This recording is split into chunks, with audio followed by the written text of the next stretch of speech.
நீங்கள் பார்த்து புரிந்து எதிர்கொண்டால் மட்டும்தான் திராவிடம் தமிழ் தேசியம் என்கின்ற இரண்டையும் சரியாக முடியும். ரெண்டுமே ரெண்டு தனியா ரோட்டுக்கு இந்த பக்கம் அடிக்கிறதா ரோட்டுக்கு அந்த பக்கம் அடிக்கிறதா இல்ல. நீங்க இன்னும் ரோட்டுக்கே வரல சார், ரோட்டுக்கே வரல. ரோட்டுக்கு அந்த பக்கம் இல்லை, இந்த பக்கம் நடுவில் லாரி அடிச்சு போயிருந்தோம். நீ ரோடே கண்டுபிடிக்கல, இருக்கும் காட்டுக்குள்ள சுத்திட்டு இருக்கிற. முதல்ல ரோட்டை கண்டுபிடிக்க, அதுக்கப்புறம் ரோட்டுக்கு எந்த பக்கம் நிற்கிறது அதுக்கப்புறம் முடிவு பண்ணுவோம். இல்லை என்றால் ரோட்டை நம்மளே போடுவோம். அதைத்தான் மேதக பிரபாகரன் அவர்கள் சொன்னார், பாதையை தேடாதே பாதை உருவாக்க என்று சொன்னார்.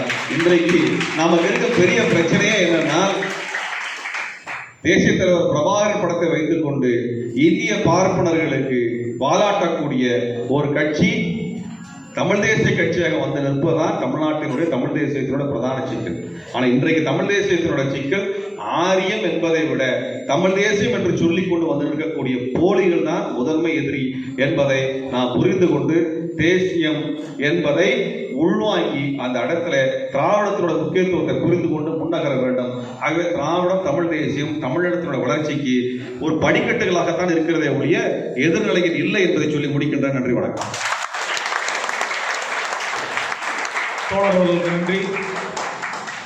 திராவிடம் தமிழ் தேசியம் இரண்டிற்கும் பொது எதிரி ஆரியம் என்பதை இந்த கூட்டத்தின் வாயிலாக தலைவர்கள் அறிவித்திருக்கிறார்கள்.